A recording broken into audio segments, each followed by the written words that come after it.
Hi, xin chào tất cả mọi người, chào mừng mọi người đã quay trở lại với channel của Gia Đình Cam. Ngày hôm nay thì chúng ta sẽ cùng vào bếp và làm một món bún rất là đặc trưng của Hà Nội, đó chính là món bún bung. Mình biết rằng là ở ngoài Hà Nội thời gian này thì trời đã chuyển đông rồi, và thực sự là nếu mùa đông mà có một bát bún bung để mà ăn sáng ấy thì thật sự nó rất là tuyệt vời luôn. Ở ngoài Hà Nội thì có rất là nhiều những cái địa chỉ ăn bún bung ngon, ví dụ như ở trên xã Đàn này, ở trên Bát Đàn này, thì là địa chỉ rất là quen thuộc với mọi người rồi. Và ngày hôm nay do mình quá thèm cho nên là mình sẽ vào bếp để làm món ăn này. Món ăn này tuy khá là nhiều nguyên liệu nhưng mà cách làm thì lại rất là đơn giản. Bây giờ chúng ta sẽ cùng bắt tay ngay vào làm nhé. Đây là những nguyên liệu để chúng ta làm món bún bung này. Những nguyên liệu rất là quen thuộc thôi. Đầu tiên là để làm mọc thì chúng ta sẽ có thịt nạc vai xay và mộc nhĩ hay còn gọi là nấm mèo. Ngoài ra thì sẽ có lưỡi lợn này, có móng giò này, có thịt chân giò đã được rút xương. Cái này là tại vì mình thích ăn cho nên mình thêm vào. Đây là cật heo. Chắc chắn là phải có sườn non ở đây rồi. Đó, ngoài ra thì sẽ có những cái nguyên liệu khác cũng rất là đặc trưng trong món bún bung. Đấy là dọc mùng, ăn kèm với cả rau mùi tàu với cả hành lá, cà chua, nghệ. Nghệ là bắt buộc phải có trong món này mọi người nhé. Rồi bây giờ chúng ta cùng bắt tay vào làm thôi. Với những nguyên liệu này thì mình đã làm sạch rồi, thì bây giờ chúng ta sẽ trần sơ lần một nhé. Đây là sườn heo này mọi người. Mọi người chọn cho mình cái phần sườn non thì sẽ hợp nhất với món ăn này. Phần móng heo này thì mọi người cứ cắt ra sao cho vừa ăn là được. Ở trong món bún này thì mình khá là thích ăn cái phần lưỡi heo này. Mình biết rằng là ở ngoài hàng ấy thì sẽ có hàng có và có hàng không, và các bạn cũng khá là ngại sơ chế cái nguyên liệu này. Cái lưỡi heo này ấy, khi mang về nhá thì mọi người nhớ là chúng ta sẽ cạo sạch hoặc là bóc sạch cái lớp màng đi. Sau đó ở cái phần cuống họng này là mọi người rạch ra, sau đó thì mọi người sẽ sát muối và sát giấm. Như vậy thì cái lưỡi heo của các bạn nó sẽ rất là sạch và ăn nó không còn hôi nữa.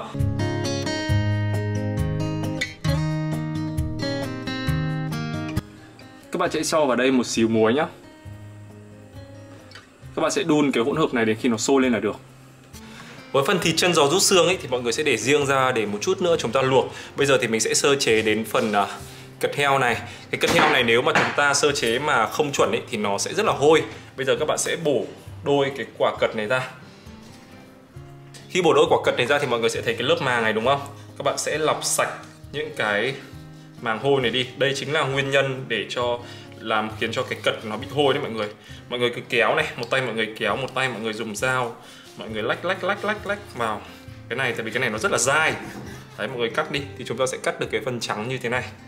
Mọi người cố gắng lọc càng sạch thì cái cật của chúng ta nó sẽ càng không hôi nhá. Sau khi mà các bạn đã lọc xong thì bây giờ chúng ta sẽ sát muối vào cái phần bên trong này. Và sau khi sát muối xong rửa lại và chúng ta sẽ cho giấm vào để sát cái này. Đó, thì đây là cái cách làm sạch cật cơ bản mà mọi người ai cũng có thể áp dụng được nhé.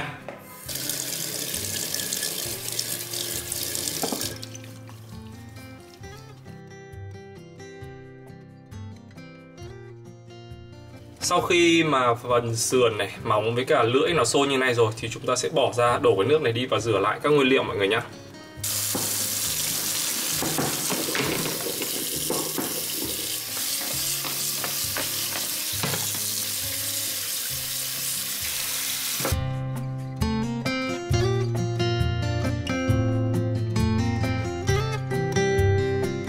Đây là phần sườn và móng sau khi đã rửa này. Mọi người nhớ là rửa cả nồi nhá.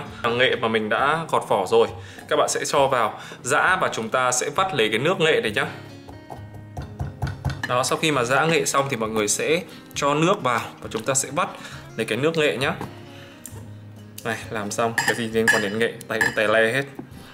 Với món bún bung này thì không thể nào thiếu nghệ mọi người nhá. Nhưng mà mọi người nhớ là chúng ta cũng cho một lượng vừa đủ thôi, không một nghệ mà nó nồng lên thì cũng làm hỏng cả món ăn luôn.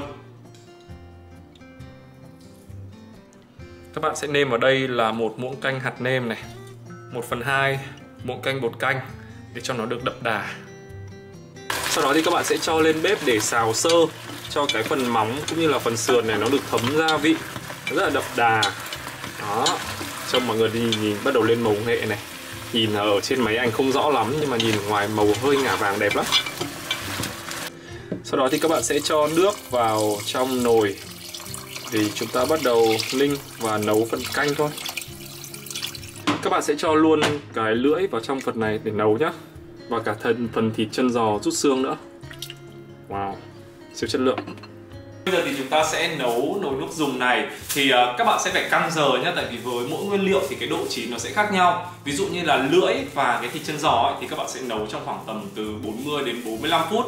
Phần sườn sẽ có khoảng thời gian như vậy. Và phần móng thì sẽ cần phải khoảng tầm 1 tiếng đến 1 tiếng hơn. Cho nên là với mỗi nguyên liệu khi mà đạt được cái thời gian chín từ lúc sôi nhé mọi người. Cái thời gian mình vừa nói là từ lúc sôi nhé mọi người. Cho nên là với từng nguyên liệu khi mà chín ý, thì chúng ta sẽ phải canh nồi nước dùng này để vớt ra, không thì các nguyên liệu nó có cái độ chín khác nhau, thời gian chín khác nhau ấy, nó sẽ bị dư mất.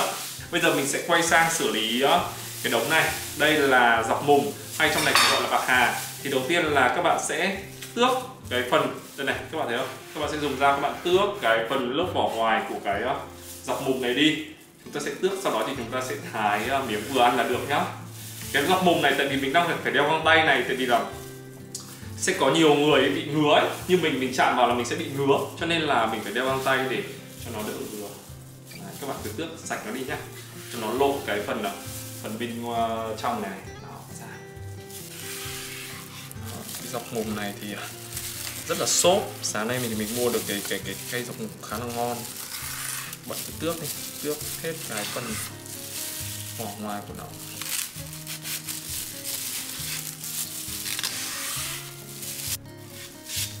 Đó, sau đó thì mọi người cứ thái bát như thế này, mình vừa ăn thôi. Cái dọc mùng này xíu nữa khi mà chúng ta bóp muối thì nó sẽ quắt lại rất là nhiều, cho nên là các bạn cứ thái nó to bản một chút, khoảng tầm 1 phân, và thái nó lớn đi thì tí nữa khi mà chúng ta bóp ấy nó không bị vụn quá. Mọi người chú ý cái này nhá. Đó, mọi người cứ thái bát này cho mình. Dọc mùng sau khi mà các bạn đã cắt thái xong ấy thì bây giờ chúng ta sẽ cho vào đây 1 thìa canh muối. Sau đó thì mọi người sẽ bóp nhá, mọi người phải bóp này, mọi người phải bóp muối với cả dọc mùng để cho muối nó thấm hết vào bên trong dọc mùng thì nó mới không ngứa. Cái này sau khi mà gặp muối vào chúng ta bóp thế này thì nó sẽ bị teo đi rất là nhiều. Đấy, mọi người thấy không, là bắt đầu nó không còn độ xốp nữa, rồi teo đi này. Nắm này thì sẽ không ngứa đâu mọi người ạ. Mọi người sẽ bóp như thế này khoảng tầm 5 phút thôi. Sau đó thì chúng ta sẽ để cho dọc mùng ngấm muối trong khoảng tầm 15 đến 20 phút. Và tiếp theo đó thì sẽ rửa sạch lại nhiều lần bằng nước sạch. Và mỗi lần rửa thì chúng ta sẽ bóp nữa. Đó, thì cái dọc mùng sẽ không bị ngứa đâu. Đây, mọi người nhìn thấy không, cầm một âu đầy. Bây giờ bóp nó teo còn một chút lên như thế này. Sau khi ngâm thì dọc mùng của bạn trông nó sẽ như thế này. Bây giờ thì chúng ta sẽ rửa thật sạch, vắt kiệt nhiều lần để cho nó hết cái mặn của muối đi nhá.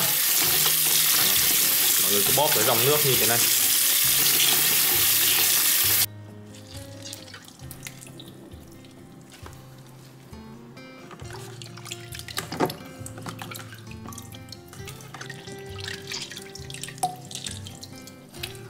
Bây giờ tiếp theo là chúng ta sẽ sơ chế phần mọc. Ở đây thì mình có 3 lạng thịt nạc vai và mộc nhĩ. Hôm nay thì mình sẽ làm mọc thịt chứ không phải là mọc từ giò sống mọi người nhé. Bây giờ thì mình sẽ cắt thật là nhuyễn cái mộc nhĩ này để mình trộn với cả thịt băm.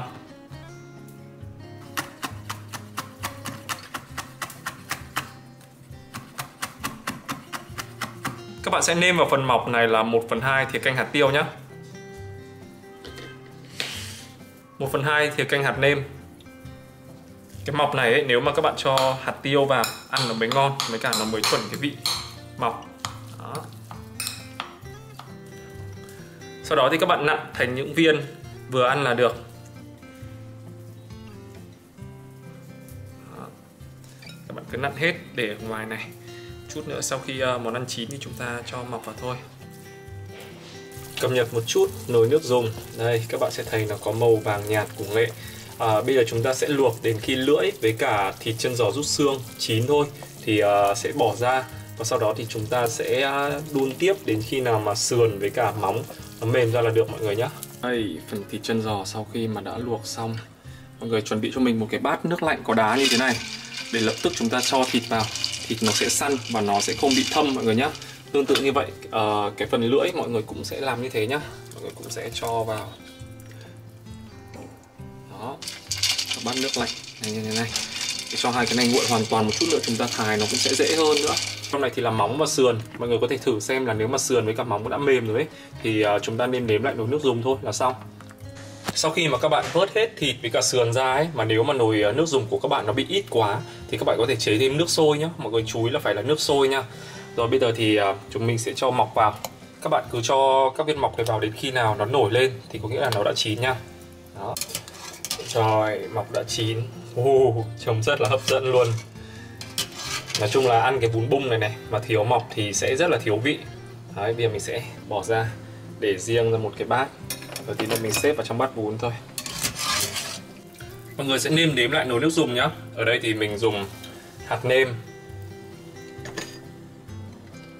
bột canh để nêm nếm sao cho vừa vị là được. Nước dùng rất là thanh. Tại vì bún bung ấy mọi người thì nó là một loại bún nước trong, cho nên là nếu mà các bạn nấu bằng những cái loại xương như là xương ống ấy thì đôi khi nó sẽ bị hơi mỡ.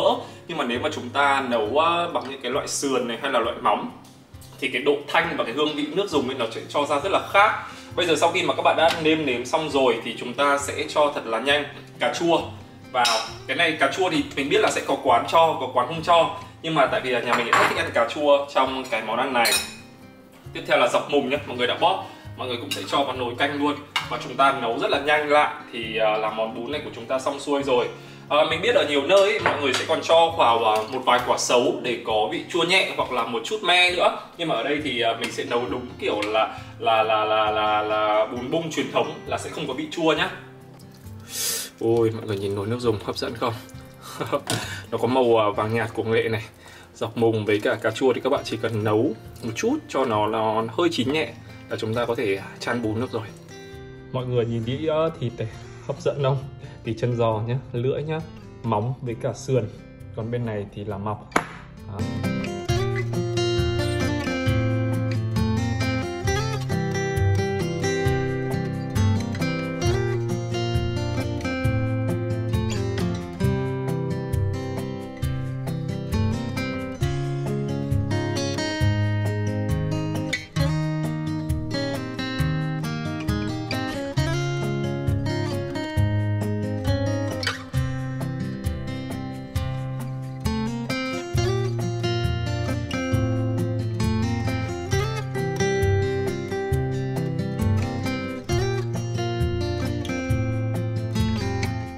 Loan thì khi mà đi ăn cái món bún bung này thì hay ăn bún chấm, thì có nghĩa là một bát thịt với canh để riêng và bún để riêng, tại vì mẹ Loan ăn rất ít bún.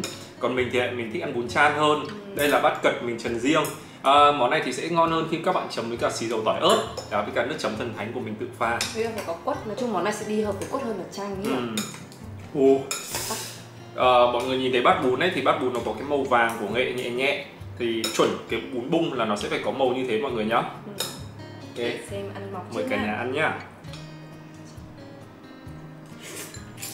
Bình thường là ở ngoài hàng là sẽ chỉ có cái nước chấm xì dầu này thôi này. Còn cái nước chấm này thì thường là mình sẽ phải tự pha lúc mà mình ngồi ngoài hàng. Vị rất là thanh, ngọt. Mà tại vì mình nấu ở nhà mình còn không có bột ngọt đấy, cho nên là ngon lắm. Vị giống Hà Nội nhỉ? Với món ăn này thì mọi người chú ý cho mình một điều, đấy là móng giò này, là sườn hay là thịt, tất cả chiều đều chín tới thôi nhá, chứ không phải là chín như. Đó, mẹ Loan thì hay ăn chấm cho bún mà như thế này. Ăn này thì nó sẽ kiểu như là ăn nguội hơn ấy nhỉ. Bình thường ngoài hàng thì sẽ là ăn bún nước. Ngon quá, ăn này xong tự nhiên nhớ Hà Nội ghê. Trong này mà nó có cái quẩy dẻo nhỉ, cái quẩy dẻo nhưng ngoài Bắc thì sẽ hợp, đây là quẩy cứng giòn. Quẩy ăn cháo ngon. Quẩy không có ăn bún này. Dọc mùng thì rất là giòn, ăn nó không bị ngứa. Đấy, quan trọng nhất là không bị ngứa mọi người, chứ không ăn vào ngứa chết luôn. Đó. Có một nước chấm thần thánh với thịt.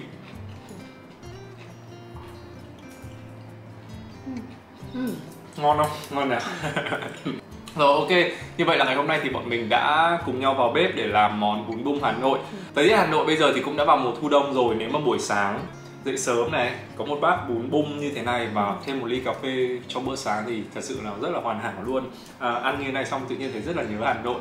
Và cảm ơn mọi người rất là nhiều vì mọi người đã xem hết video này. Và nếu mọi người thích thì hãy like, subscribe, click vào cái chuông để tiếp tục ủng hộ gia đình Cam Cam để bọn mình có thêm nhiều món ngon gửi đến mọi người nhé. Cảm ơn mọi người, bye bye.